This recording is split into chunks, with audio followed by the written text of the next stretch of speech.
Hi, this is Peter Bracke, author of the book Crystal Lake Memories. I'll be your host for the next 90 minutes as we return to Camp Crystal Lake and look back at the making of the original and still unparalleled Friday the 13th. Here's Sean S. Cunningham, producer and director of Friday the 13th. So in 1980, I'm trying to figure out how to support my kids and my wife and my house and my rent and all that other stuff. And I make this picture called Friday the 13th, which is meant just to be a potboiler to keep the lights on. It's done so much more than that.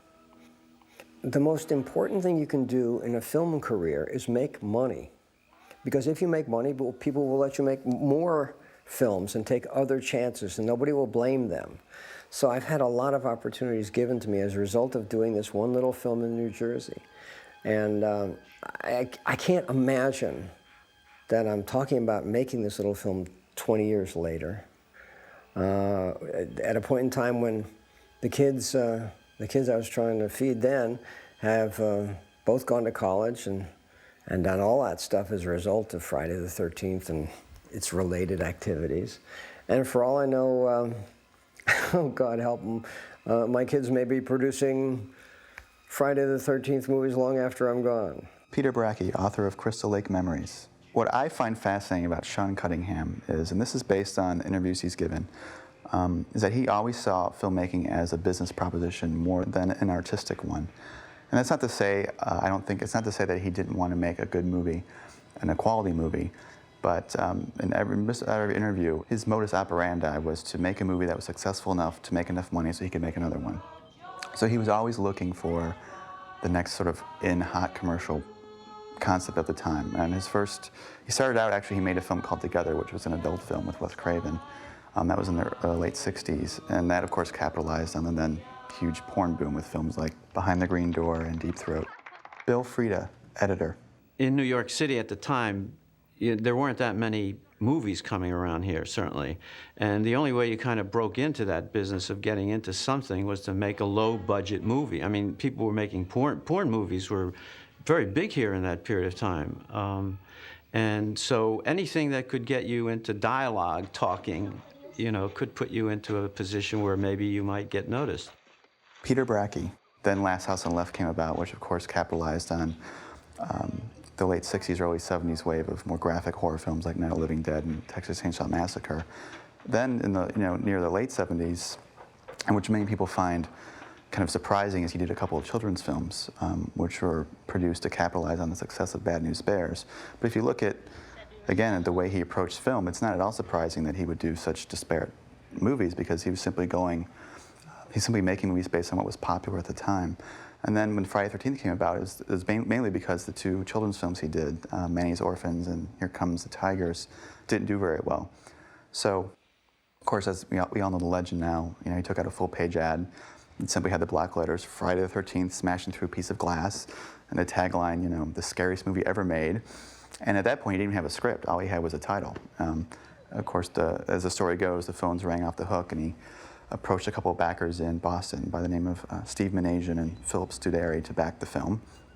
And again, it was purely a case of Halloween's big. Let's make a horror movie. They're popular right now, and hopefully this one will be a hit. Sean S. Cunningham. All this interest is in a film called Friday the 13th. We didn't know what it was. So I called my friend Victor Miller, who had worked on these two children's films with me, and I said, have you ever made a scary movie? Do you want to make a horror film? And he said, sure, but I've never done one. Victor Miller, screenwriter. I have to confess, I'm not really a horror film aficionado. I'm an absolute wuss when it comes to horror. I saw Psycho and refused to take a shower for years, and so I'm not a long-term student of horror films. Victor Miller was a very accomplished writer by the time he wrote Friday the 13th. He had a good 10, 15 years. He wrote a number of novels, screenplays, and television. I am often fond of saying that if I could have chosen the movie that I would have written for success, I would like to have written Airplane. That's who I really am, but by mistake somehow, Friday the 13th happened. So we sat around a kitchen table and just sort of made a list of things that we thought were really scary, and how could we for just the try to strip away all of the frills and all the stuff that was unnecessary and get right down to the heart of what would have been basically a story told around a campfire, designed just to scare you. So I went to see Halloween, and I went to school basically on the movie Halloween, saw it once, figured out what a good horror film would need, and then Sean and I talked about all the possible venues and the places, you know, that it could be, and I came up with summer camp. Oh, and the other thing I learned from Halloween is that if you make love, you get killed.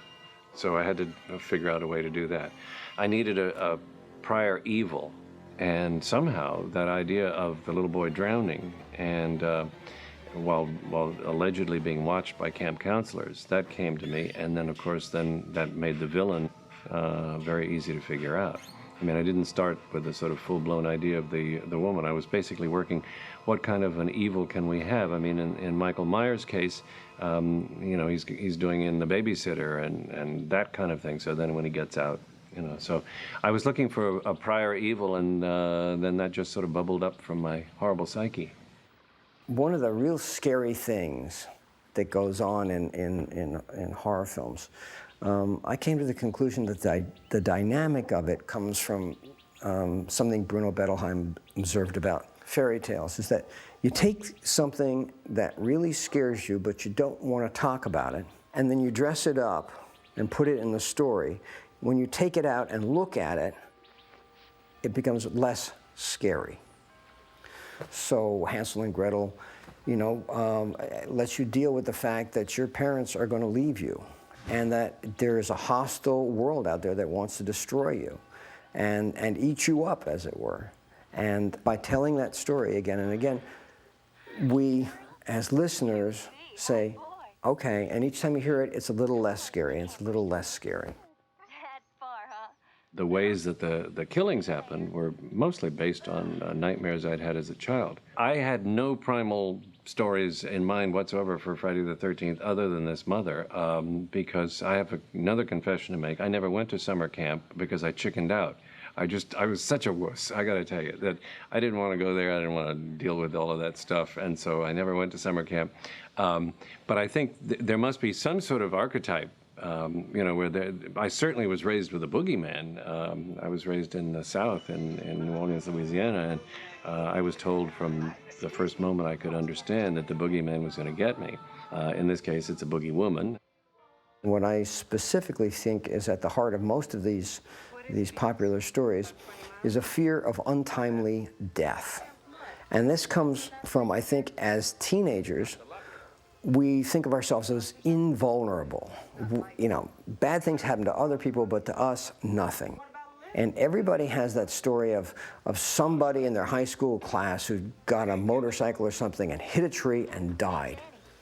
And the school is in shock. This couldn't happen. But it does, because that event calls into sharp focus the fact that we are vulnerable, that we have possible problems, but we put them out of our mind.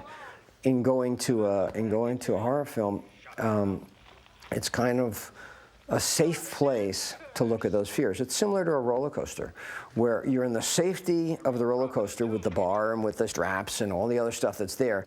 And then you go someplace really high and you're dropped down, apparently out of control, but then you come back and you scream and you yell and so on. And it's a similar dynamic. I saw the structure very, very simply. I mean, because I was working from Mrs. Voorhees' point of view, always. I mean, even though she doesn't come until the end of the picture, and we couldn't have afforded Betsy Palmer for any longer than that anyway, but the point of Friday the 13th to me, as I was writing it, was this is a mother who was taking care of her son, who was long since dead, of course, but that she was avenging something that really bad that had happened to him. And so she basically had to take them where she could get them one by one until she got rid of all of them. I mean, that was clearly her goal, was to keep Crystal Lake from ever opening again and hurting any other children. I mean, this was the mother that I never had, the one who would protect you and go to any horrible lengths to do it.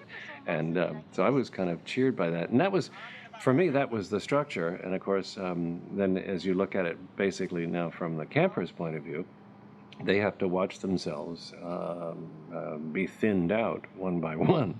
But of course, the key to that obviously is to keep everybody ignorant. That's the hardest job of all is to have two people not know that everybody else is missing, and it really becomes kind of that architectural job of saying, let's not make them look too stupid. And so we went ahead. Took me about 2 weeks to write the screenplay. So I basically worked it through, gave the first draft to Sean. We had a wonderful working relationship, he and I. I think we played to each other's strengths in the best possible ways. We had a shorthand after doing those other two movies, and I'd written some other things, and we'd come up with treatments together. So we had this kind of shorthand that we could just go bing, bing, bing, bing, and I knew exactly what he meant. He's the only producer or director I've ever worked with who could say to me, make this scene better. And I knew exactly what he meant, because otherwise it's not very helpful. And so that worked really well. Peter Bracke. What was interesting about the casting process is at the time, it was a little unusual in that the film was being cast and based out of New York. So Barry Moss and Julie Hughes of TNI Casting at the time really were pulling from a theater background more than a film background. So most of the people in Friday the 13th actually had quite an appreciable amount of experience in theater. For example, Robbie Morgan, who plays Annie in the film, had worked she was a child actress in the theater, had done a number of musicals and long-running plays. Mark Nelson was also very accomplished in the theater. And then with Adrienne King, that was a case of they had a huge casting call with, I think, over 1,000 girls. And she had no SAG card. And really no previous acting experience except for a cameo in Saturday Night Fever. So that was also very unusual for the time, is that they were able to get a lead girl who really had no experience whatsoever, which is another example of how the series was really able to give talent a start that probably would not have had a shot otherwise. Adrienne King, who played Alice. The summer of '79, every actor and actress that was under 21 was like trying to get an audition. There was a lot of buzz going on about it.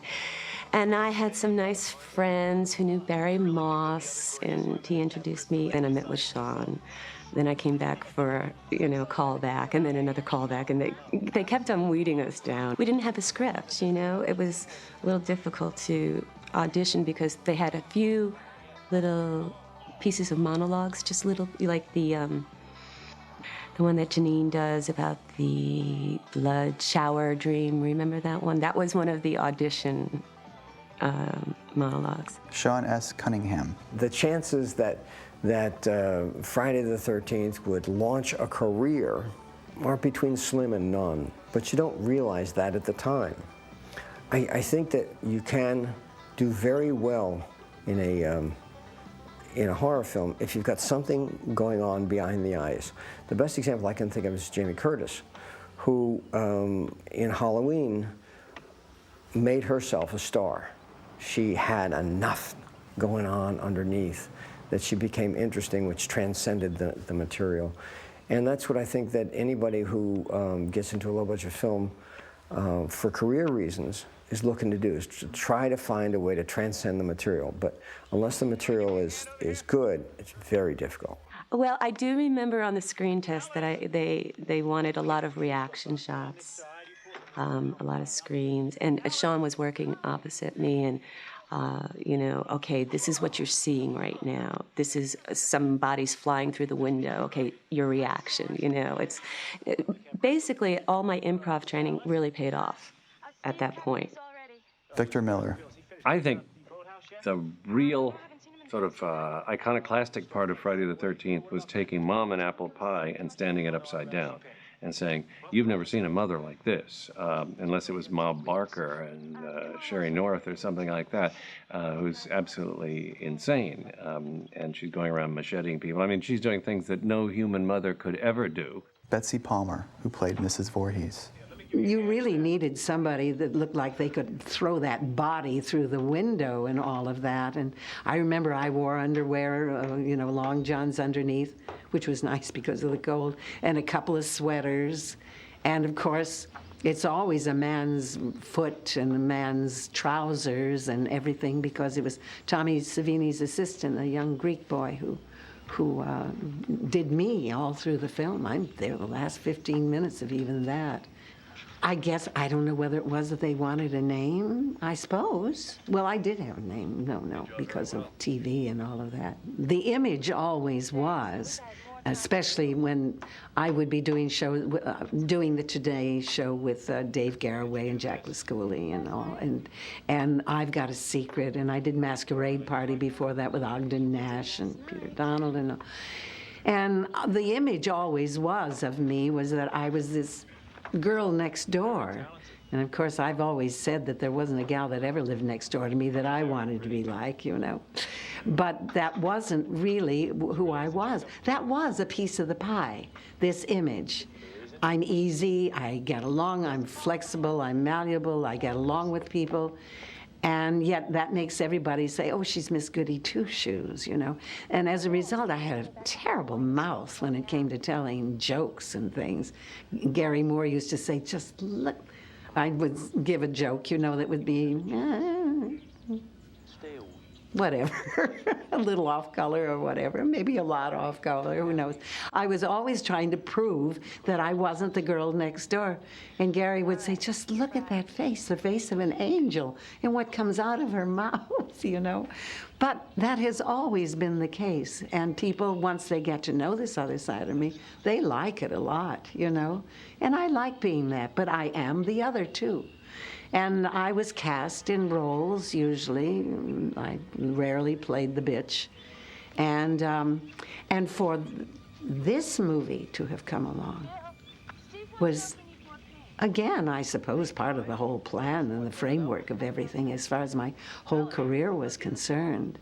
I was on Broadway at the time doing the last year and a half of Same Time Next Year. Victor Miller, screenwriter. I had seen Betsy Palmer in a lot of movies in the late 40s, I think, or 50s. But the only one I can remember, I think, was Mr. Roberts, where she was outstanding in that. You know who they asked first was Estelle Parsons. Estelle was asked first to do it. At least that's what I was told. And Estelle said, no way, you know. But she was doing Bonnie and Clyde and things like that.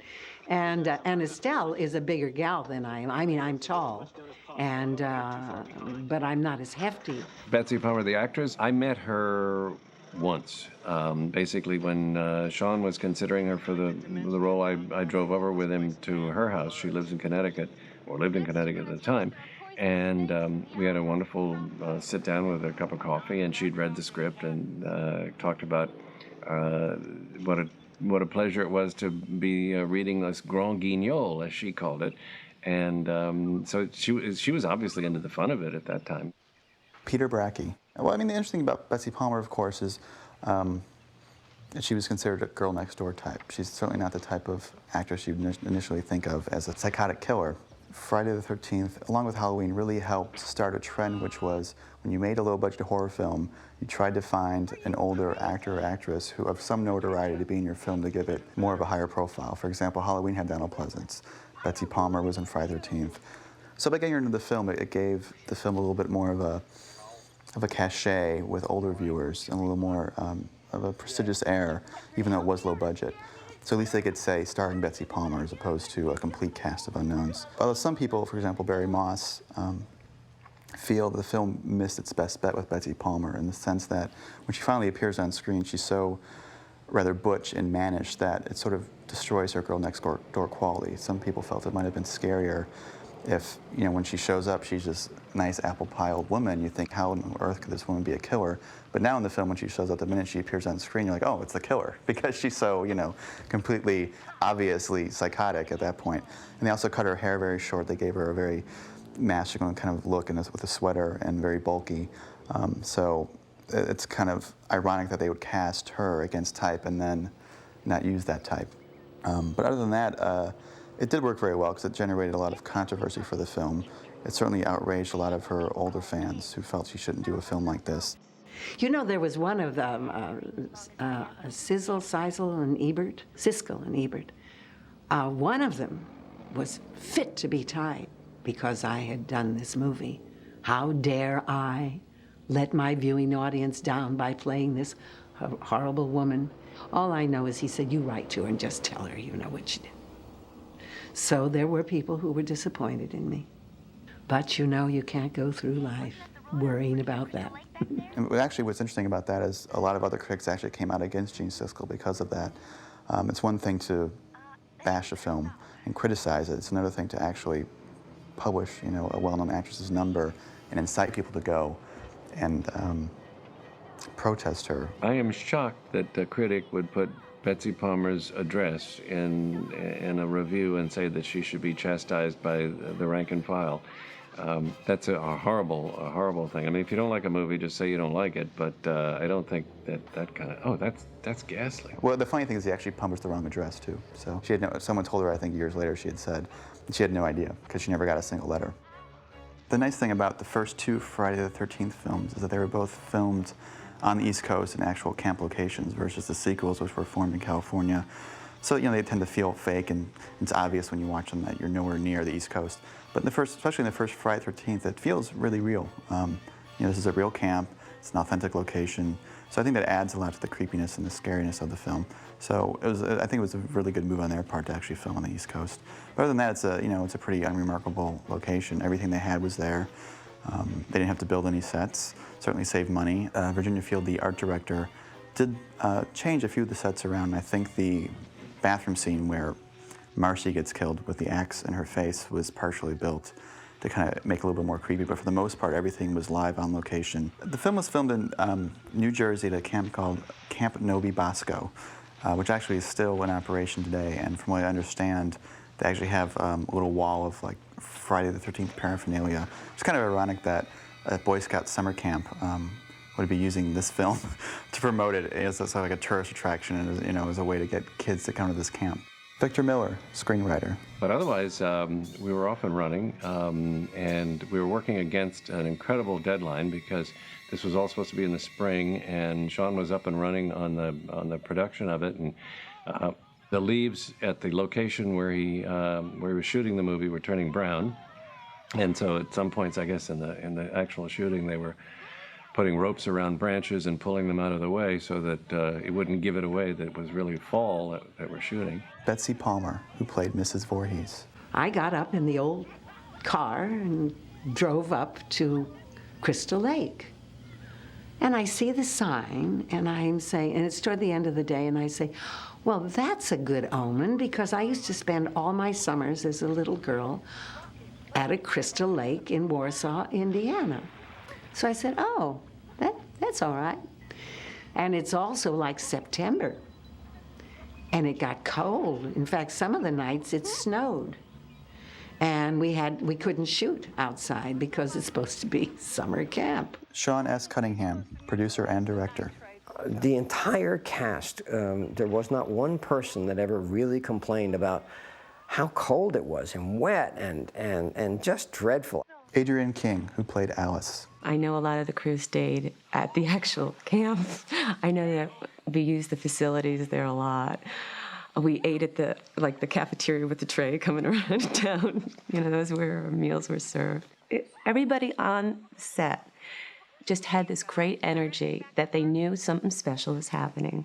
That's really the bottom line on this one. I can tell you there was just this excitement. The wonderful part about making a movie at that point in your career, in everybody's career, is that we were so thrilled just to be seeing an image, you know, and we'd look at a dailies and it had color and sound and look, that's me, and it's a wonderful place to be, because the thing about being jaded and spoiled and all that other stuff, which can certainly be a part of our industry, comes in later. This was young filmmaking by young people. I loved working with Sean. I really did. Sean's a good director, good producer. I found the crew wonderful. Jay Cooper, assistant editor. It was, you know, a very family type of thing. Sean worked with the same people for many years and pulled them all together. And even as he went and did bigger and better things, he kept the same people around. We were also, all the kids in the movie, we were just so thrilled to be working there, and there was just a real camaraderie about it. You know, everybody was just so happy to be doing something that was fun. I mean, it was a blast. We had a good time on the set. Sean got very, very good performances out of these people, I think. Sean had spent a lot of time in the theater, so I think he was most comfortable working with actors and kind of indicating to them what he wanted. Betsy Palmer. That was one thing that Sean was very good about. One of the directions that he gave me that was really important, because Jack Nicholson had made, the one where they're up at that wonderful place in Colorado, The Shining. And of course, when he's down in the maze, he's going, and you want to do that. You want to all of a sudden get very kind of, I'm that bad lady. And I was beginning to do that, and Sean would say, no, Betsy. Remember Jack Nicholson, remember how bad that was in the maze. He said, just play it straight, that's all. So that's what I did. Sean S. Cunningham. There's a technique that has become kind of a cliche, which is the stalker POV that I used in Friday the 13th, and in fact, John Carpenter certainly used before I did. And it's the notion that that there is an unexpected person in the story. And that by switching to that point of view, you can, or you used to be able to, create a certain kind of anxiety, because the camera is in the wrong place, and it's telling you non-verbally that there's somebody else possibly present. And with that, I think is one of the many devices that we used to try to increase the tension. That we, the audience, have information that the characters don't have. And so that whereas the character might just wander into the equipment shack thinking everything is fine, we're saying, no, there's somebody out there, don't you see? And that, that's that dynamic.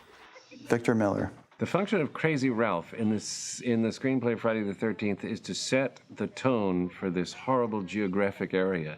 That Crystal Lake and the environs is a place where weird things happen, and so he's kind of like a Greek chorus who comes in and says things aren't what they seem here. Don't count on anything. You can have a guy. Originally, Crazy Ralph was called Ralphie Rat Boy because he was carrying these dead rats around, and so he's kind of the signpost that says, "Watch out." And of course, you've already seen that the area is not exactly cool, because you know that the first girl has been murdered by that time. But he's that Greek chorus that says, "If you know what's good for you, get back on the bus." Peter Bracke. The first character we meet is actually Annie, and Victor Miller has stated that he was very aware of Psycho when he created this. It's sort of a nod to the Janet Leigh character, in the sense that initially you think, well, Annie is the lead of the film, and actually she isn't. She's killed, 15 minutes into it. So it's sort of a fake out in the tradition of Psycho. Now, a lot of people complain that it didn't work, that it was clear that she was going to get killed, but as many people that I know thought she was a lead and was really surprised when she was murdered. One thing that worked really, really well with this film is we basically shot in continuity. The way it was shot was pretty much how it unfolded. If you read the screenplay, really the only sort of logic I think they're concerned with is the actual scare sequences. I think it's all about just kind of coming up with a sketchy sort of situation to get kids isolated and alone in a scary place. And the film's real focus is on those 7 or 8 key scare sequences, where one by one people are picked off. It's very similar to Agatha Christie's 10 Little Indians. Even in those films, the characters tend to be very sketchily drawn. This isn't a character study. And I don't think anyone in this kind of film wants to sit with characters for an hour and really come to like them and love them and then watch them get killed. That would just be depressing. So you have to sort of just set up really basic archetypes that people can relate to and that you kind of like and root for, but that you don't like too much. So while I can understand the criticisms that it's poorly made, I don't think so. I think that both Sean Cunningham and Victor Miller knew very well what kind of film they were making. And they knew that, they looked at Halloween and realized you have to create a basic setup, but you can't overdo it. And you can't You know, this isn't a big drama with big scenes and big emotional arcs. It's a popcorn movie. And so it's about the roller coaster ride. It's about setting up situations where you slowly go up the hill, you get to the top, you have that few seconds where you know the bad thing's going to come, and then you drop off and you have that cathartic thrill, which in this case were the gore shots, were the payoffs. But you have to have that payoff, and then you go back and you do it again. It's just a bunch of hills and valleys. Sean S. Cunningham. We needed to have surprising but long, attenuated moments that would have a moment of surprise in them. And that was the goal, rather than saying we have to have extreme gore, we have to go all the way past the line, we have to push the envelope. We were trying to see how long we could maintain suspense. I think suspense was the goal more than gross out. We surely felt we wanted to have a couple of, things. And Jason coming out of the lake at the end was meant to be that, but we never, it really took a while to get that right. You know, if you tip it off, it just won't work. And so I tried to figure out how to make that moment really work best. For sure, I knew we had to, the ghost story is over, so you can turn on the lights. So Dawn comes up, and she's on this beautiful, placid lake.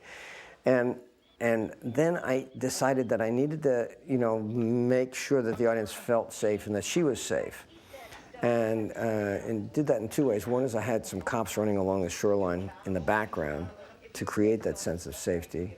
It was shot very idyllically, and then Harry Manfredini laid the music out so that it just mellowed you out. But when the kid comes up out of the bottom of the lake, it comes up musically at a point where it's also unexpected. And it was only when all of those things came together, then you had the audience. And that moment, the dynamics of that have been copied any number of times, and consequently, anytime you even come near it, everybody says, "Oh yeah, I know what you guys are up to." It was so much fun at first because I think it's probably the biggest scare I've ever seen in a movie theater. Adrian King. With the ending in the canoe, he didn't get it the first time. And that was somewhere in September, and so we had to shoot it again. And we didn't get it that time, and this was later in September. But he knew what he wanted. He kept on saying to me, "We're going to get it, we're going to get it." And finally, I think it was the last day of shooting. He had a slow-mo camera, he had a couple of cameras, but I always remember we were in the little cafeteria before dawn, because it was, and we're waiting on the warmers, where they keep the food hot. We're all sitting up on those warmers, and we hear the little local radio station going, "And it's 28 degrees outside." And I'm going, "Sean, are you sure we want to do this again?" He goes, "We're going to get it. We're going to get it right. Don't worry about it. This is it." So he didn't, and he got it. God, he got it. The part of Jason was meant to be played by my son, Noel, who was at the time, 10 or 11 years old, I think. And he thought it would be just fun. However, when his mother found out that what would be involved with forgetting about missing school, but that, it was cold. I mean, there was damn near ice on the lake, and that you'd have to get in and stay under the water and do all this stuff. She was having no part of it. If I wanted to go out and do that, that was fine. So we wound up hiring Ari Lehman, who had been in the Manny's Orphans thing as a, one of the gang of no good kids running around. He came out and did it, and we wound up, I think we had to shoot that on 3 different days. We had to get them under the water had to be quiet, and they have to be in exactly the right position, and the sun and the cops, and everything had to be perfect. And then you'd shoot it, and of course he would pull her into the water, and that was it for the day.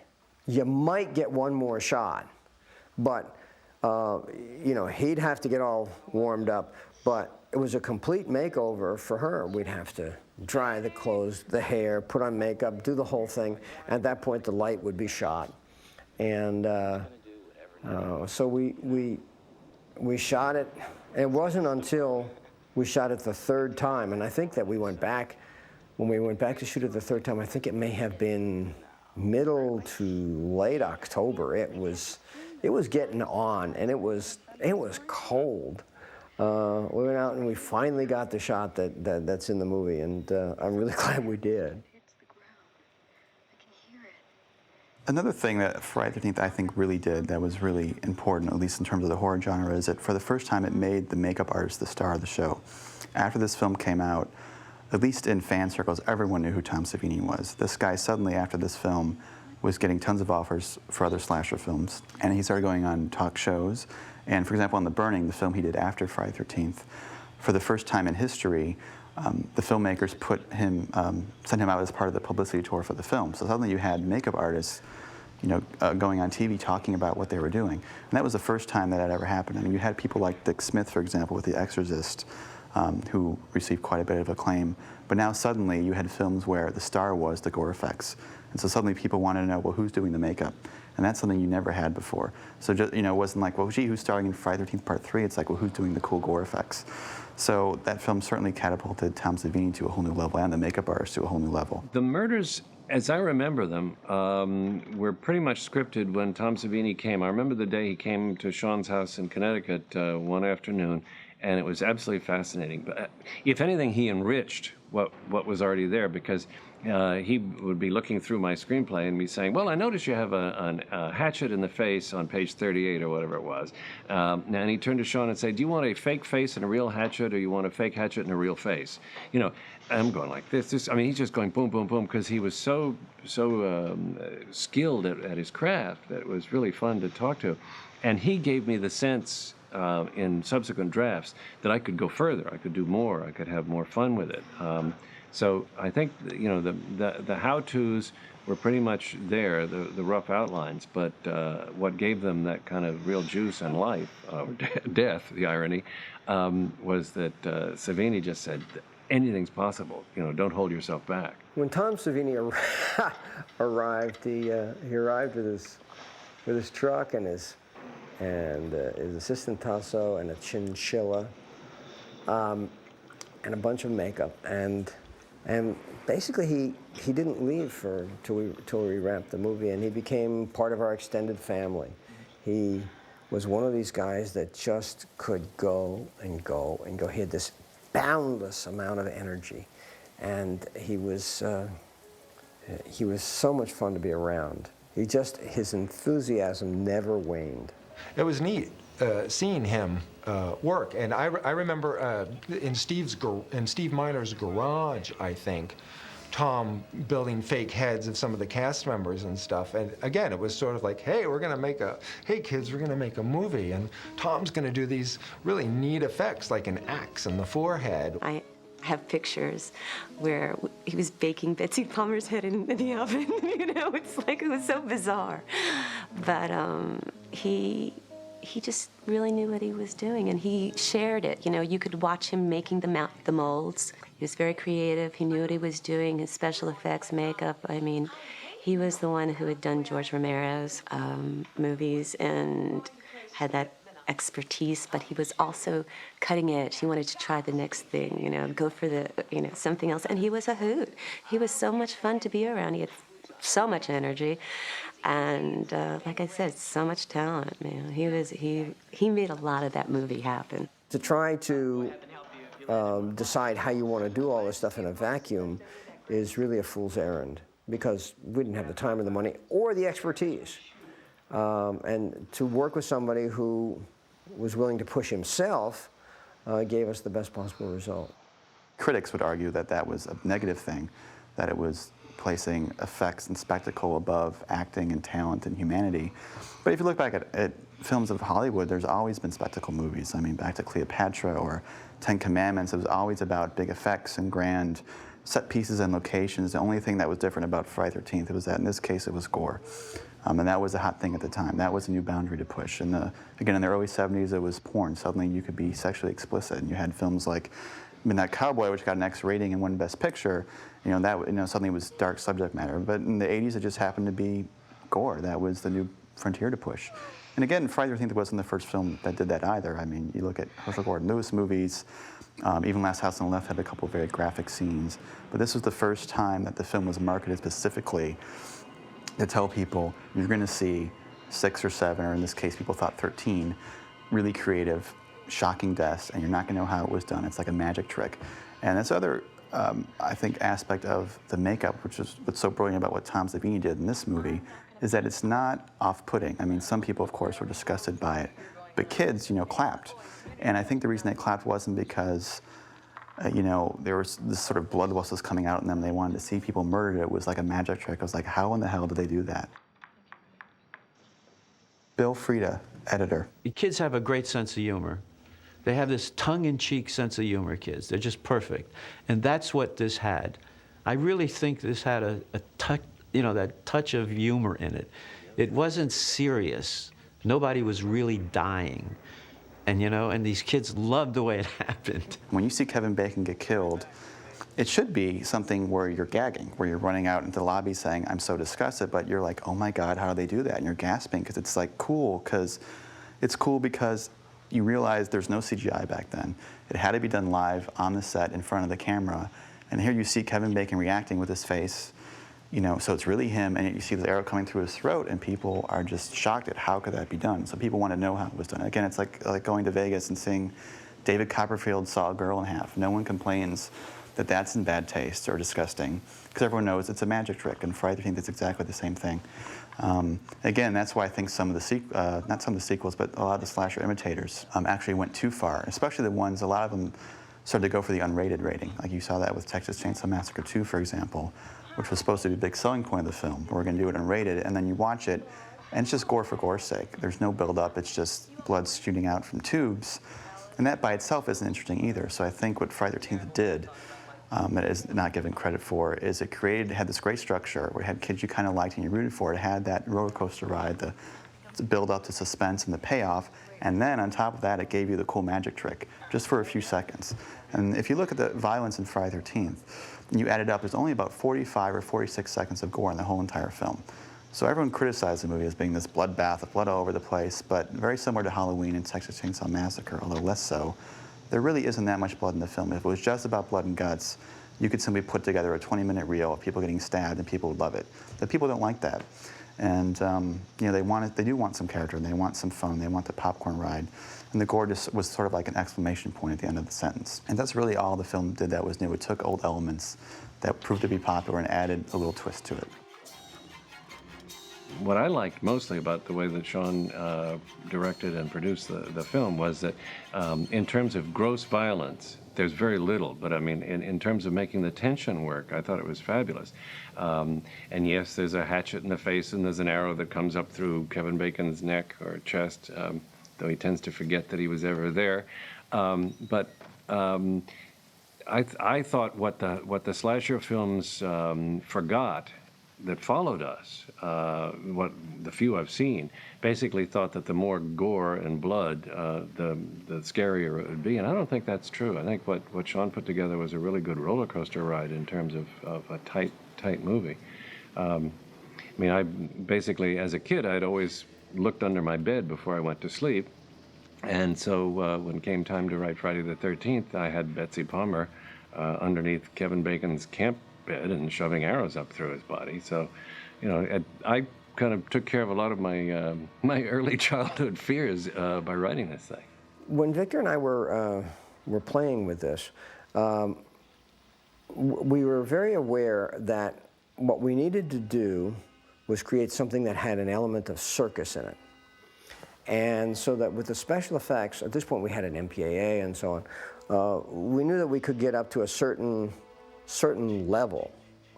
But if we crossed the level, you'd get what would be today called an X rating, and it would be a bad thing. So that what we tried to do is get as invested as we possibly could in the story and in the anticipation of the payoff, and then to get through the payoff quickly and as efficiently as possible.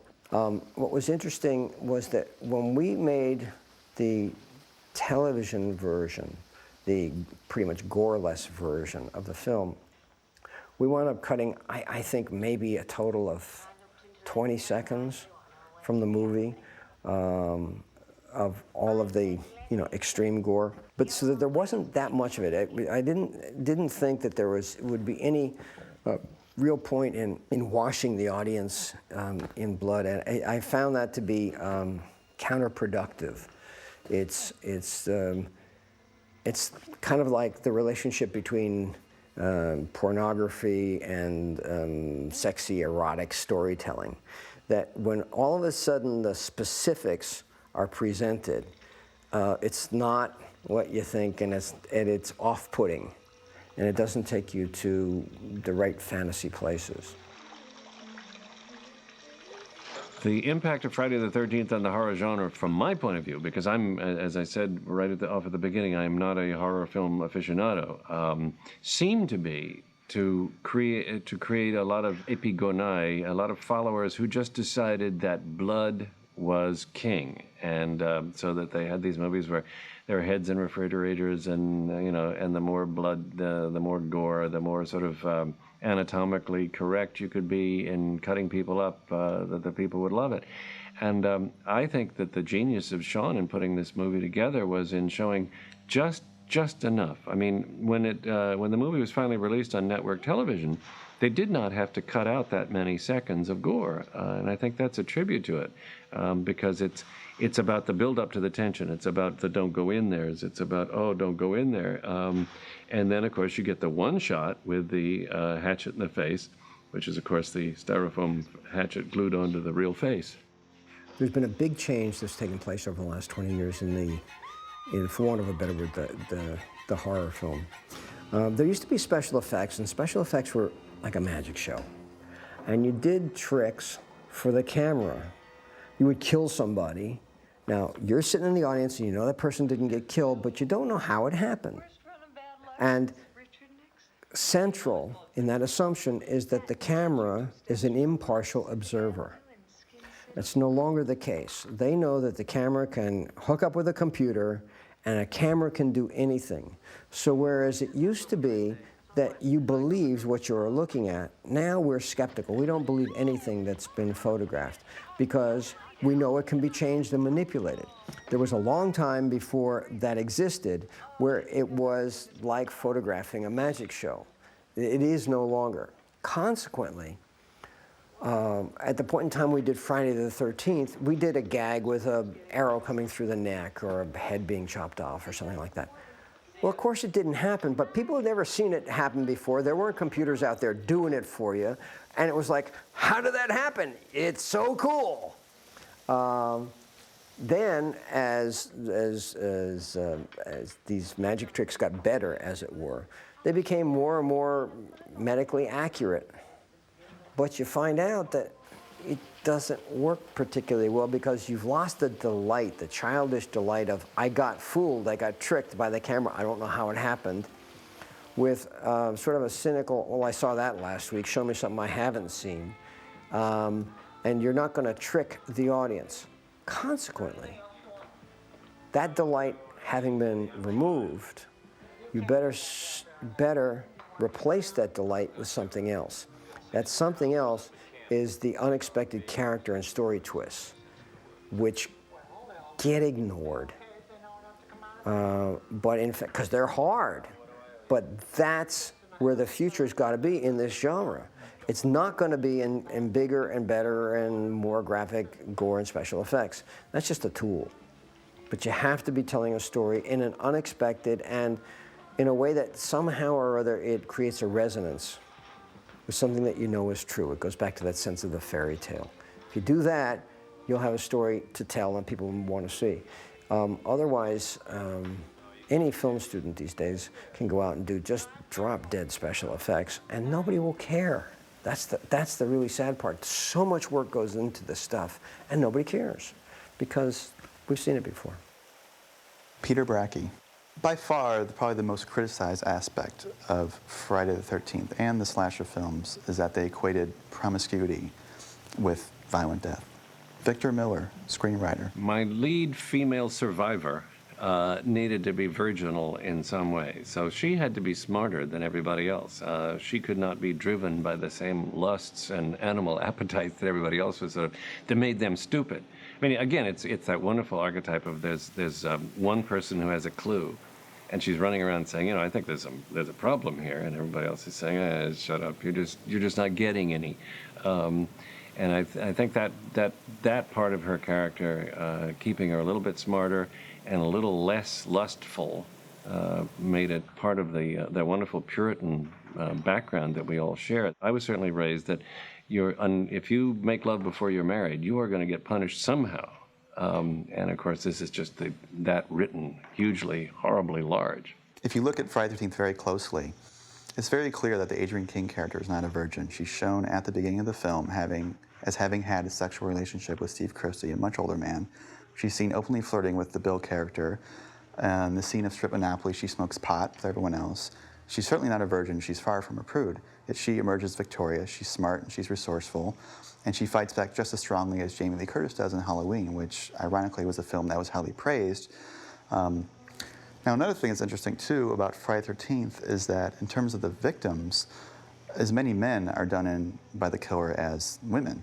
And in fact, most of the most vicious murders are saved for the male characters. Kevin Bacon gets an arrow through his throat, which is probably the most violent moment in the film. Bill is arrowed to a door, almost in a sort of a weird crucifixion, sort of a pseudo-crucifixion like Jesus Christ. So if anything, Mrs. Voorhees reserves her wrath most for the male characters. And of course, further confusing the whole matter is the killer, of course, is a woman. And another thing that the critics highly criticized about the film was that it supposedly showed independent, sexually promiscuous females being hacked by a male killer who was bearing down on them from sort of a point of view shot. But if you watch the movie, while there are some point of view shots in the film, as she's stalking the victims, when the actual murders happen, they're always shot from a third-person perspective. You never ever see someone getting killed from the gaze of Mrs. Voorhees. So you could argue that the killer is indeed coded as male throughout the film. Like you see it turns out to be a woman, of course, but you see Mrs. Voorhees' shoes, an arm, a knife. So you think, oh, it's a man. You just assume it's a man. But if anything, I would argue that Victor Miller and Sean Cunningham both knew that everyone would go in thinking the killer was a man. So by setting it up by looking like a man, it's really just to fool the audience so they won't expect that it's a woman. It's not, I don't think, to try to connect some sort of misogynistic, threatening male gaze onto the audience or to get to incite people to think like a psychopathic killer. I think it's just to confuse people so they'll be shocked when Mrs. Voorhees shows up and it turns out to be a woman. You know, again, it's unlike Halloween or most of the other slasher films. It's actually set up like a mystery. It's very much like Psycho or, again, an Agatha Christie movie or story where you don't know who the killer is, and that's part of the fun is guessing who it is. And so by coding the killer as male, it simply tricks the audience. But again, you never ever see any sort of point of view shots bearing down on a cringing woman half-dressed getting stabbed. It's always the third person, again, to highlight the sort of magical aspect of the effects of, gee, of how did they do that? It's more like a funhouse than it is some sort of misogynistic anti-female statement. And then the last thing is that what the film actually does is actually link sexual repression with violent murder, unlike Halloween, where the Jamie Lee Curtis character is sexually repressed, and that's linked with her ability to sort of see the character. In this case, it's clearly stated at the end of the film that Mrs. Voorhees has gone mad because her son drowned at the hands of inattentive counselors. And she's shown as being a sort of a repressed, very mannish type of person. So in a way, you could link her repressed sexuality, her inability to deal with it, as kind of coming out as sort of a rage. So if anything, the film equates sexual repression with rage, saying that sexual repression is bad. If you repress your feelings and your emotions, it's a negative thing. And the people who are sexually promiscuous die equally, and the lead is sexually promiscuous. So there really doesn't seem to be any really clear link between virginity and purity and living in this film. So I continue to be baffled by that whole statement. I don't know where the whole virgin as hero came from. That really started with Halloween, and yet that movie was far more praised than Friday the 13th, but yet that film connects, again, promiscuity with violent death far more than Friday the 13th ever did. Sean S. Cunningham, producer and director.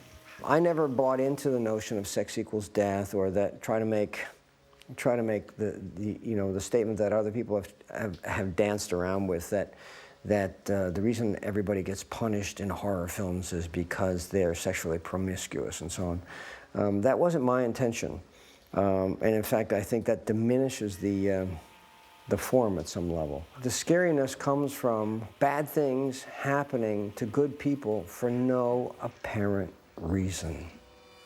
And reconciling yourself to the fact that evil and bad things are out there, and they don't care whether you're nice to your mom or not. We think that we protect ourselves by being nice to our mothers, being polite, by being good people, going to church and doing all the good things. But gnawing in the back of our minds some places the notion that may not protect us. And it's the image that comes to mind is the shark's point of view in Jaws, where you look up and all of these people are out swimming, and all you see from the shark's point of view is legs, lunch. And he's not saying, who's the bad person or who's the good person I'll stay away from. He's just looking for lunch. And it's just as cold as that. And the fear of that, I think, is at the root as the basic archetype for this genre. Adrienne King, who played Alice. Fangoria invited me to a convention once, and that's the first time I got a sense of how many fans there really were for this movie. And for me, I was shocked. And they would all ask me that question, did you live because you didn't take your clothes off? Or did you live because you were a good girl, And I said, I don't know why I lived, except I just had a mean swing, And that's really, me and my machete. I mean, if anything, this movie is about a mother figure gone amok, and Victor Miller has talked about that on many occasions, that Mrs. Voorhees is actually partially based on his own mother. So if anything, it's mother love gone wrong, and here's a woman that will do anything to protect her son. It's anything saying the dangers of that, the dangers of possessiveness and clinginess, and the kids who are most carefree are the victims. I mean, it's supposed to be a tragedy. You're not supposed to want to be Mrs. Voorhees. You're supposed to, again, these aren't deep characters, but you're really not supposed to side with the killer and say, isn't it great that she's killing people? You're not supposed to say, gee, kids who smoke pot or have sex deserve to die. That's never really stated anywhere in the film. If anything, Mrs. Voorhees is the old coot who's of a different era. She's of the 50s. She's of the past. Kids, they looked at her as like the crazy old grandma they were afraid of. I think that's why the film was really scary in many ways. And I agree. I actually find Mrs. Voorhees scarier than Jason because she's a real person. And she's gone mad, and that's a little scarier than a guy in a hockey mask who's kind of a one-note villain. Betsy Palmer, who played Mrs. Voorhees. I'm very sincere about being an actress, and I really worked on this role to make her justifiable. In fact, it was like kind of almost saying my own life, because I lived at that same time. I decided that she was in high school, had gone steady with this boy, and in those days, girls did not go to bed. I said, they did make love. She became pregnant. And then when she began to show her pregnancy, first of all, she told the boyfriend, and he said, oh, no, don't brush it off on me. No. I'm not responsible for this. So then she had to tell her parents, and her father got mad that father kicks her out of the house. She's wandering, and I figured, well, maybe the Salvation Army took her in as they did unwed mothers. And I have the child. I have never even graduated from high school. I don't know how to earn a living. And this one summer, they said I could cook and wash dishes at this scout camp. And I thought, how wonderful for my little boy, Jason. He can come to the camp and he can play with the other children. Victor Miller. I never actually thought of whether there was a Mr. Voorhees in the past. There had to have been, because that's Jason's pop, assuming he had one. I guess if we had to sort of noodle about it, Mr. Voorhees took one extra look at Mrs. Voorhees and said, I'm out of here, and left them. But that's a good thought. I mean, if I had written one of the sequels, I might have found out exactly how he passed from the scene. I didn't get up there and try to play a bad lady. In fact, I tried to play a good lady who'd gone a little wrong, but that was because She wanted to save more children. She didn't want them to die. What's wrong with that? You know, that's a mighty cause. And so I said to a girl once, I was on doing a radio show, and it was a call-in, and I said to her on the phone, I said, why? Tell me, why do you all love Mrs. Voorhees so? She said, because we know why you did it. We understand. So I was not going to argue with that. I thought, oh, I am an actress after all. It's another thing that's really, I think, I don't want to say admirable, but what's kind of exciting in terms of a horror film about Friday the 13th is it almost feels like a documentary. These are just real, natural, average people. There's no lightning, you know, no monsters coming out of the ground. This could really happen. I mean, I think that's why it was so terrifying as a kid, because every kid goes to summer camp. That's the other brilliant thing about the location, is that like Halloween, it's set in a very middle-class, ordinary environment. And I think in the 70s, I think what really turned the tide was Charles Manson. When those murders happened, suddenly everyone realized that, oh my God, at any moment, someone could come into my house and kill me. So I think these films were very much of their time, because people were very, very scared by random and unmotivated, faceless violence. And that's exactly what this film was. You never saw the killer until the end. It was just something creepy's out there, you don't know it, it's eerie, and then it just comes and kills you for no reason. So when people say, oh, it's about some morality tale, again, it's simply a function of this is what kids do. This is what kids want to see. They smoke pot, they goof around, they have fun. And it had nothing to do with morality. I mean, I don't think Sean Cunningham or Victor Miller sat around and said, you know, I'm going to make a big statement about, you know, how horrible smoking pot is and kids shouldn't have sex and let's kill them off. I mean, it's just, let's make some money. I think one of the most fascinating aspects of the Friday the 13th phenomenon, at least now 20-odd years later, is that I think the film has become embraced by a lot of different subcultures and different groups. And one of those that is, I think probably would really surprise the filmmakers is that gay men especially have come out, a lot of them have come out and talked openly about how much they love slasher movies. And I guess when you look at it and you think about it, there are some, you can draw some pretty obvious, you know, parallels between the experience of a gay man coming out, and the experience that the heroines in this movie have. Adrienne King is a good example, the Alice character, in that the character starts out being carefree and knows something is happening, but she's not sure what it is. And then suddenly the horror becomes more overt. She starts discovering what's going on, and suddenly she's aware of this horrible, awful thing going on in the world, in this case, which is violence, that people are capable of murder, that violence exists and evil exists. So in a way, the character coming out and accepting the presence of death and mortality could be seen as equivalent to a man's coming out experience, in that it's dangerous and scary. And it's also interesting about these movies is a lot of the gay men really related to the violence and the gore effects, which I guess you could argue because it's very much it's all about sensation. It's about the flesh. It's about discovering. It's about looking at the body and exposing sort of the tenuous relationship we have between life and death, and it's all focused on the flesh, the arrows coming out of the flesh, people getting stabbed and slit, and I think people going through, you know, sexual awakening, whether it's gay or otherwise, are completely obsessed with their bodies. I mean, your hormones are changing, you're getting pimples, your body's changing. It's a really awkward, awful time, and especially I think for gay men and lesbians, it's even more acute because they're so focused on themselves and they're being told that it's bad and ugly and awful. So, you know, you're just watching kids who are physically perfect get killed and mutilated.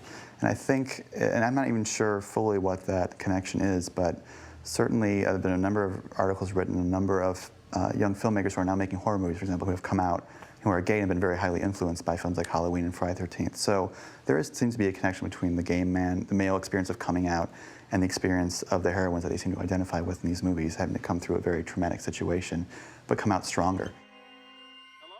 And the other thing that's interesting, for example, like Jamie Lee Curtis, is these characters tend to be kind of loners.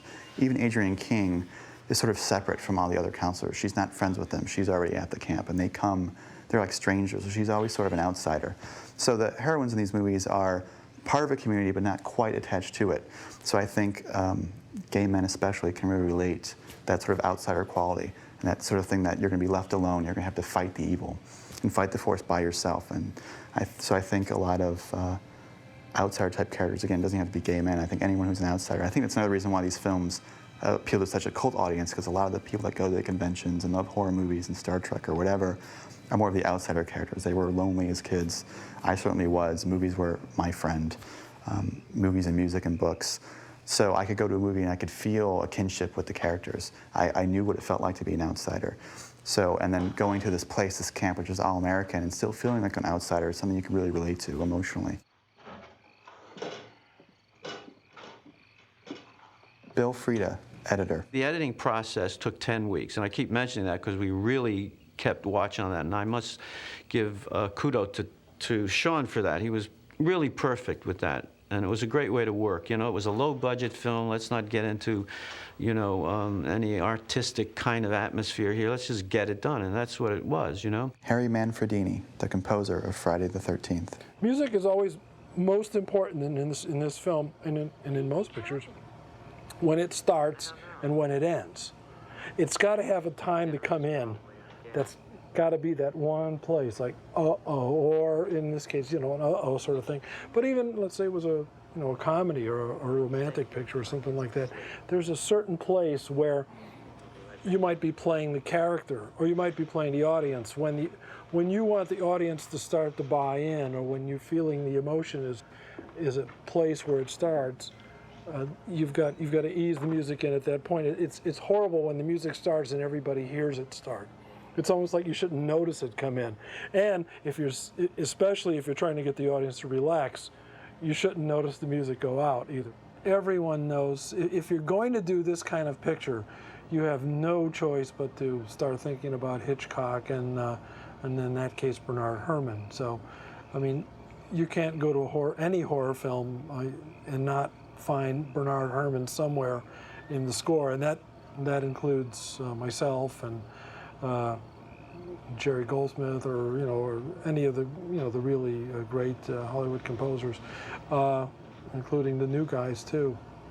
You just hear it everywhere. Penderecki that's where the beginning of the infamous Jason sound started.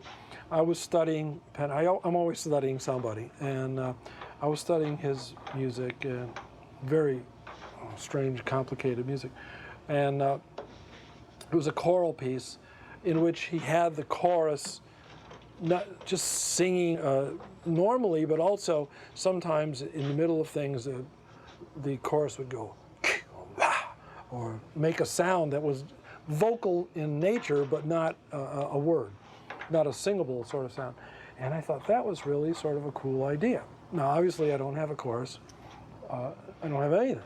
Basically I've got me.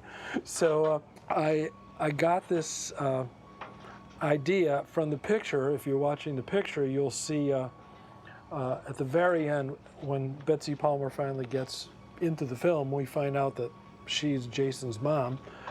There's a close-up of Betsy Palmer's mouth, and obviously she was someone who, I'm guessing, heard voices. And the mouth is going, kill her, mommy, and it goes back and forth from her voice to a child's voice and back and forth. So she was hearing this in her head. So I got the wacky idea to take kill her, mommy, the first two letters of kill, K-I, and ma, M-A.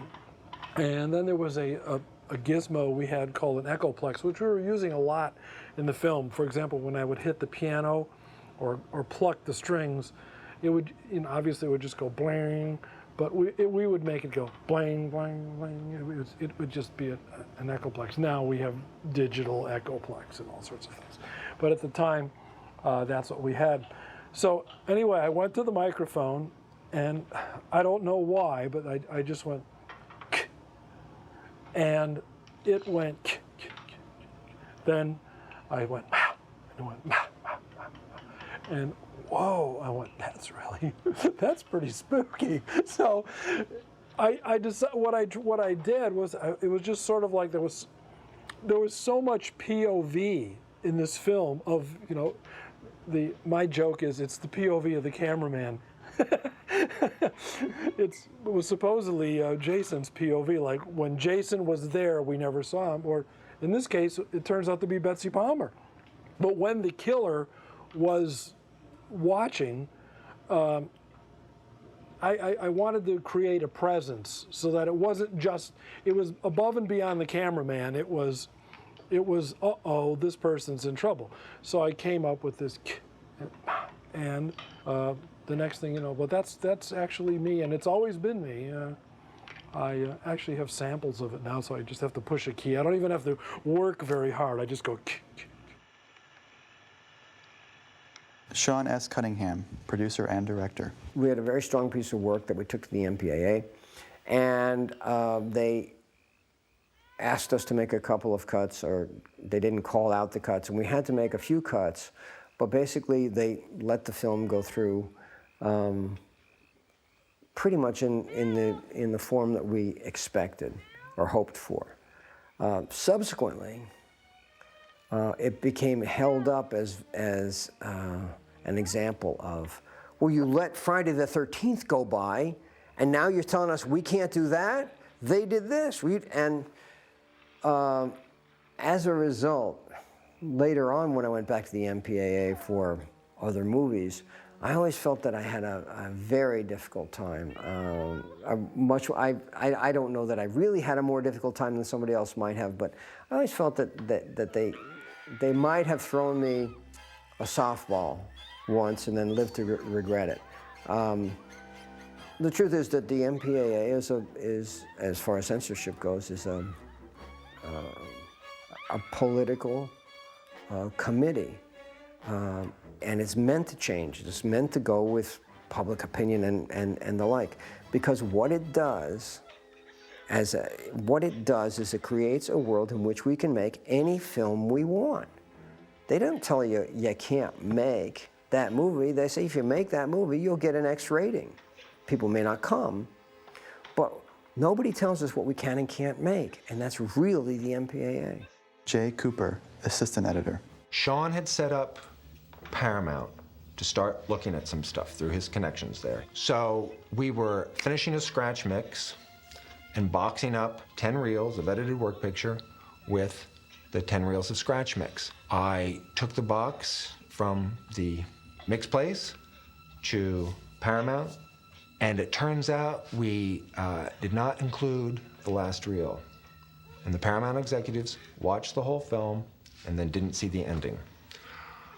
I thought I'd never work in this town again. I better just move to Europe. I mean, I'm not sure I left the reel out, but somebody in the excitement left the reel out. We rescheduled a screening. I was to drive the film into Paramount.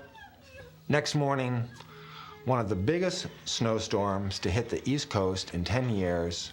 I got to Paramount about 3 hours after the screening was to have happened. And apparently they had, again, a room full of executives ready to watch this film for the second time, and no film showed up. Finally, they got to see the film, and as they say, the rest is history. Bill Frieda. We had screenings for ourselves, but then we had the first screening that I recall for Paramount. And I do remember that very distinctly because I feel I had a big, heavy hand in that, frankly. I'm working the board in the back. And if you recall the ending, when that head pops up, when that's Betsy Palmer, no, Jason pops up. When we were doing scratch music, Sean would bring us some music, and we would lay it in. And there was one piece that he brought, and I had sort of moved it in and out. And at that moment when that head came out, there's this huge bang. And I remember at the first screening that we had for ourselves, I would take that, you know, that gang and just go crazy with it. And it would shake, you know? So I did the same thing, you know, and Sean wasn't saying, hey, look at the next screening, you know? I mean, it was just something we were doing. And I bounced that thing up. I swear people just jumped out of it. And I think that's the thing that sold it. I really do. I think this guy sat there and said, even if you buy this movie for the ending, it's going to be cheap. Why not do it? We started to screen it for distributors, and it had just incredible success because mostly it was the sucker punch that happened in the last reel. And guys would watch it and get scared and delighted, and then they would get, you know, taken out of their seats at a couple of moments, particularly one at the end.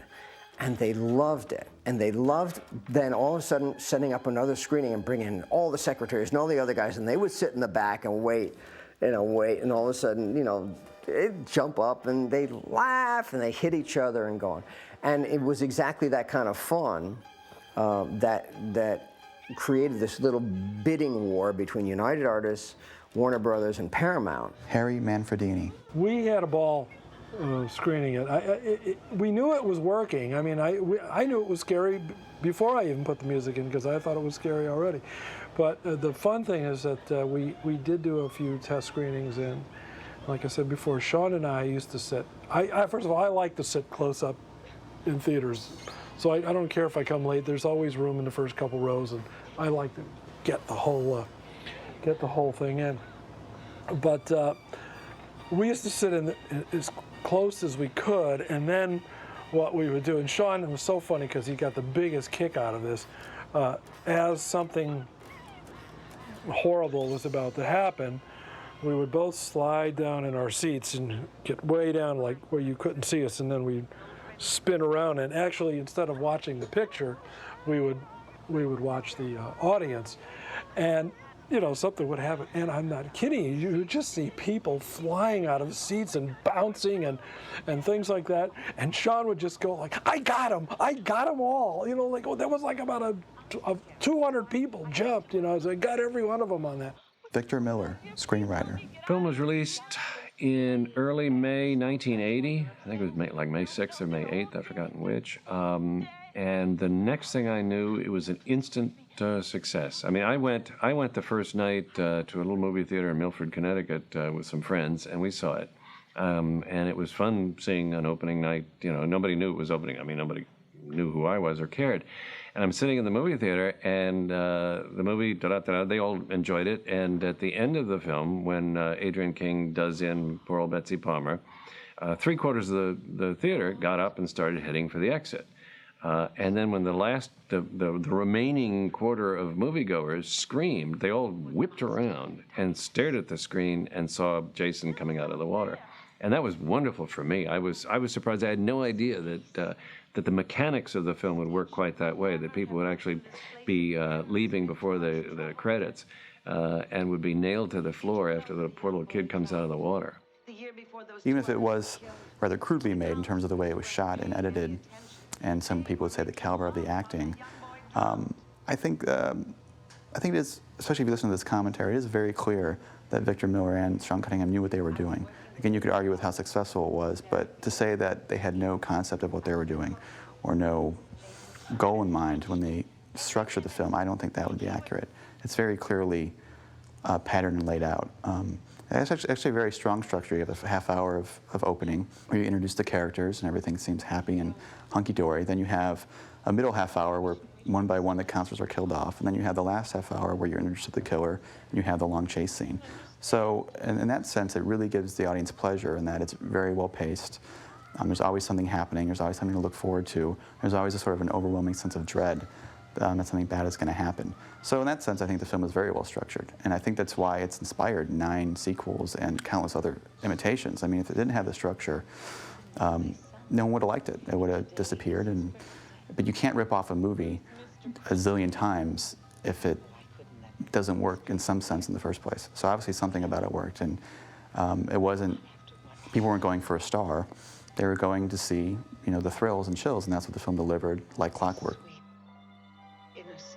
Jay Cooper, assistant editor. Friday the 13th kind of became its own little industry, didn't it? I think Friday the 13th was an attempt to just make a horror movie that would hopefully make a few dollars, and yet it turned into a cultural phenomenon.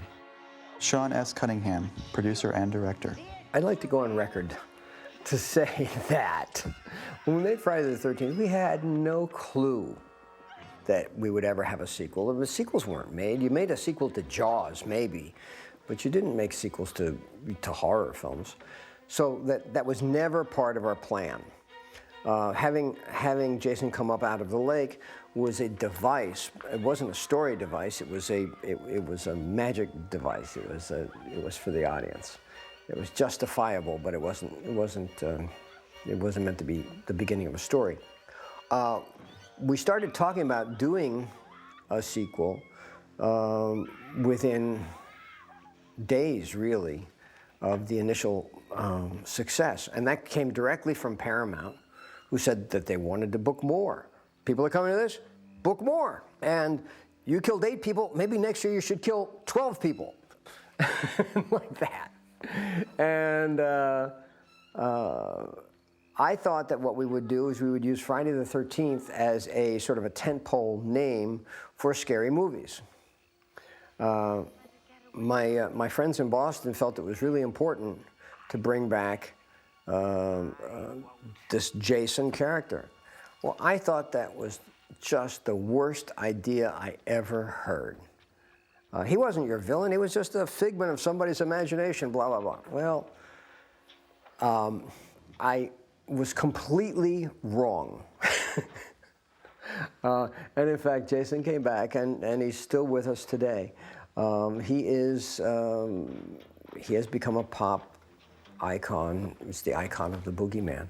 And, you know, I understand the character he became much more than I understand, you know, the character that he was initially. But, you know, most people don't realize that Jason, as a character, really wasn't in Friday the 13th. It was his mom. Victor Miller, screenwriter. Jason, to my way of thinking, is a growth that came out of the movie, and a couple of choices that Sean made, because it was never my intention that Jason be the central character in Friday the 13th. But then I didn't write it with thinking about sequels either. Jason was just, to me, a nice little boy who drowned. But because of the nature of the nightmare ending, and because Sean had Tom Savini on board as such a fabulous makeup artist, they turned him into sort of a monstrous-looking cretin or some sort of child who really perhaps should not have been alive in the first place. I mean, he just looked awful when he came out of that water. And of course, that made the chair jumper at the end so much better. But it was never my intention that this be a deformed child. Betsy Palmer, who played Mrs. Voorhees. I say to these audiences, you know, they ask me to come and sign autographs, and where people come from all over the world that love horror films. And I say to them, I say, you know, you've been taken for a ride. I said, I don't know who this guy in the hockey mask is. I said, I'm insane. I'm crazy, but I'm not insane. I said, I would never have done what I did to Camp Blood or whatever they call it now. I said, I would never, if my little boy hadn't drowned, I said, he's at the bottom of the lake. So, hockey schmocky mask, you know, I don't know. That idea in itself had a life of its own and kept on going in all of the subsequent movies. I certainly, it was never my idea to put a hockey mask on anybody because I had nothing to do with parts 2 through whatever. Because as I say, my favorite character is Mrs. Voorhees. She was the crowning villain. She's the wonderful achievement of my life. And to the idea that Jason would come back to life, because, I mean, clearly he was already dead at the beginning of the movie. His death was the cause of all of this. And so that he would be spun out. I mean, obviously he was very successful for all the sequels, but it was never my intention that he be that kind of a kid. So again, I can understand the criticism leveled at the film, but in hindsight, it's even more ironic to me too, because the mainstream critics at the time, like Roger Ebert and Gene Siskel, Rex Reed, Leonard Maltin, every single one unanimously came out and vilified this film. Yet these are the same people that grew up on those schlocky B movies of the 50s and 60s, which they always praised. So it's very strange that they would not see this, and they at least couldn't relate to why kids might like this. Because really all this did was took it to the next step. Instead of kids necking in the parked cars with the Wolfman coming behind them, now they could show kids having sex, smoking pot, and getting killed a little bit more graphically. But the film is the same thing. It's no different than, you know, Lobster Man from Mars. It's just, you know, it's more modern. You know, the kids are, obviously it's dated now. You look at the clothes and the styles and the fashions, but back then this is what kids look like. This is how they acted. This is what they did. I mean, you have kids at summer camp. Of course, they're going to have sex, smoke pot, drink, and goof off, and that's what they're going to do. So it's just, so to me, yeah, I'm completely bewildered still at how all the critics and the parents groups overreact towards this film. And again, by overreacting, all they did was make kids want to see it more. So I don't know if Friday the 13th is brilliant, but it certainly was clever. And it's certainly very clear that Sean Cunningham and Victor Miller knew exactly what they were doing. They had studied the genre, they knew it was popular, and they capitalized on what they thought kids wanted to see, and they turned out to be right. So in a way, you could simply just argue that critics are simply being spoiled sports. Because someone said, hey, I'm gonna make a movie that's fun. It's a popcorn movie, I want it to make money. It's gonna deliver what the audience wants. It's not gonna be an art film, it's not the auteur theory. It's not a filmmaker trying to make a grand statement, it's just, I'm gonna show you a good time. And that's always looked down upon by critics and by cinema elitists. The resistance to the genre probably occurred much later as dozens of low-budget horror and gore-oriented films started to find a regular audience with teenagers that parents and educators would say, this is not a productive use of your time. You know, don't do this. We're against it. Stop making these movies. And the people certainly have a point. It's something that you do occasionally, but it wouldn't be something that you want to do on a really regular basis. So the film comes out, it's a huge hit. The filmmakers make it, they prove themselves right. Critics hate it, so of course they're gonna rip it apart. And you could argue that critics are just frustrated filmmakers anyway. So what's interesting now is that I think today a film like this, no one would bat an eye. Now it's very common for even mainstream huge filmmakers like Scorsese or Spielberg to make a popular popcorn movie for the audience, and they make their personal movie and they go back and forth. But back then, I think in the late 70s, the auteur theory was all the rage. So I think people, craftsmen like, for example, John Carpenter or Sean Cunningham, people who made movies for the audience based on the B movies they loved as a kid, were frowned upon. Now I think they'd be praised.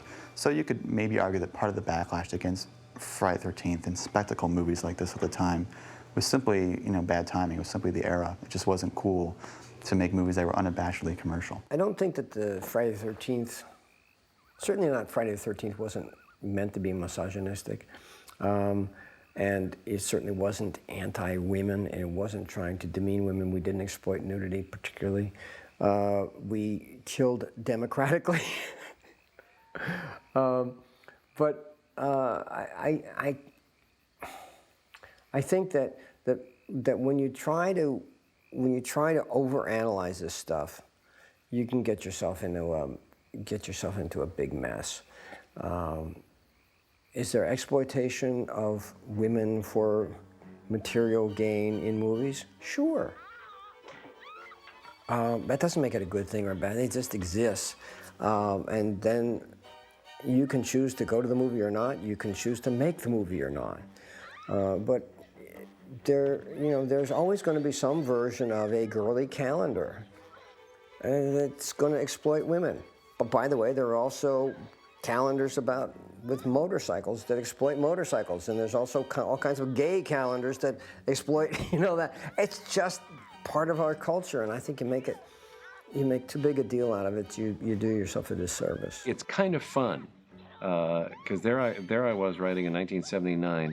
The sexual revolution had gone swinging past me, and I'm writing a movie which is hugely moralistic.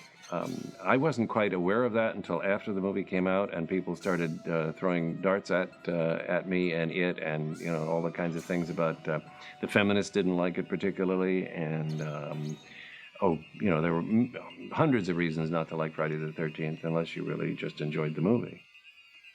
Adrienne King, who played Alice. I actually thought it was an empowering position for me. I lived. I killed the killer, I didn't look at it that way as, the victim, because I didn't consider myself a victim in that movie. I think it's fair to hold Friday the 13th up to critical scrutiny of any kind, because after all, if we're going to put it out in the theaters, then that's fair game. And I don't think we can go whining around saying it's no fair to criticize us. Yeah, I read some of the reviews. They were pretty funny. That we were all very nubile. I always remember New York Times describing the young camp counselors as nubile. And I think that's the only good word they had to say about us. And I also think as a cultural event, Friday the 13th has some sort of importance. I'm not sure, in terms of the larger culture, whether the fact that we have to kill virgins or I felt I had to kill virgins is significant. I don't know. I certainly, You know, people have asked me whether I feel guilty. Have I written something that caused people to go off? You know, or if there's a paranoid schizophrenic out there who's seen Friday the 13th 147,000 times, should I feel guilty if he goes out and murders somebody? And there are moments where I have a fleeting thought that, yeah, I guess I'm certainly somewhere in there. And then the other time they say, no, I think he was having his problems long before I got onto the scene. So I don't know quite what to make of the critics. I set out to write a roller coaster. It was the antidote to the family film myth. And we had a great deal of fun doing it, and I felt much better afterwards. I felt cleansed because I never had to look under my beds again. I mean, I often tell people that it was very exciting to all of a sudden see Sean Cunningham hit it big. And I remember also one day him walking into an editing room, because by then we were already working on Friday the 13th Part 2, and saying, Jay, take a look at this. And he held up a check, paid to the order of Sean Cunningham, Paramount Pictures, you know, and Sean went out and bought a really nice car, and Steve Miner went out and bought a really nice car. Friday the 13th made me a credible writer. Before that, even though I thought I was fairly credible, I'd written a lot of novels and novelizations and things like that, but suddenly there I was, and I was hot for about a minute and a half. Came out here, sold films to Columbia, things like that never got made. Went on and had a wonderful career in daytime soap opera, which was a lot of fun from 1982 on. Betsy Palmer. I was in Philadelphia doing Strindberg's The Father, and after the show at night, we'd go on our way back to the place where they were boarding all of us, and I would stop at a little grocery store to pick up some groceries for the kitchen, and I'd be with my little basket, you know, wheeling it, and I'd hear this, and I think, oh no, I'm just going to ignore that. Yes, ma'am. So I turn around and he said, I knew it was you. And then across the street, when I'd be walking maybe to rehearsal, there'd be a couple of boys, young boys, and they'd yell across, they'd say, kill her, Mommy, kill her, you know. Still get it, still happens. And now it's my claim to fame. Harry Manfredini, the composer of Friday the 13th. What was interesting was one guy who was at this lecture, he said, when I was at UCLA and USC, he went to USC. When I went to USC, he said, we studied that score so hard to try to figure out what you were doing. And I said, I'd love to find out what you discovered, because it was interesting. And he actually is a quite big composer right now, and there are a couple of guys who are working with him who are doing very well. My relationship to the franchise is that I suppose I'm an executive producer. I have coordinated with New Line to make a Freddy vs. Jason movie, which is currently being shot in Vancouver, and hopefully something fun will come out of that. Who would have thought 20 years ago, 23 years ago, we were making a movie that was still going to be around and played every Friday the 13th and every Halloween. I mean, every Friday the 13th, I get calls from people I haven't heard from in a while. Oh, I was just thinking about you, you know. It's not going to die. It will go on forever. First of all, I think there's a whole brand new audience finding it. I know that my nieces and nephews that are 10, 11, 12, 13, my neighbors down the street, you know, it's kind of like they're all finding Friday the 13th for the first time, and they may not be taking it quite as seriously. It's more of a camp film now. That's what when I was watching it last night, I was laughing. I mean, it was fun to watch, because what was so scary back then now is just fluff, you know, and I think that's part of it. There's just some little magic dust over Friday the 13th, I don't know. Peter Bracke, author of Crystal Lake Memories. Friday the 13th and its sequels are more than just a potent modern myth. Collectively, it's a story of how a talented team of actors, writers, producers, directors, and craftspersons changed the face of popular culture by jumping headfirst into the trenches of low-budget filmmaking. Through sheer courage and dedication, their commitment inspired legions of young actors and filmmakers the world over. This popular success generated unprecedented box office returns that helped to fund numerous important cinematic works outside of the franchise, and forever changed the way independent motion pictures were produced, marketed, and distributed. What was once an unassuming little low-budget shocker has left an unparalleled legacy that will continue to reverberate throughout the industry for years to come. So ends this audio commentary for Friday the 13th. I hope you enjoyed this trip back to Camp Crystal Lake and the making of the film that changed horror history forever. Until next time, just remember, they never found the body. The preceding commentary was produced by Jeffrey Schwartz and the staff of Automat Pictures, Los Angeles.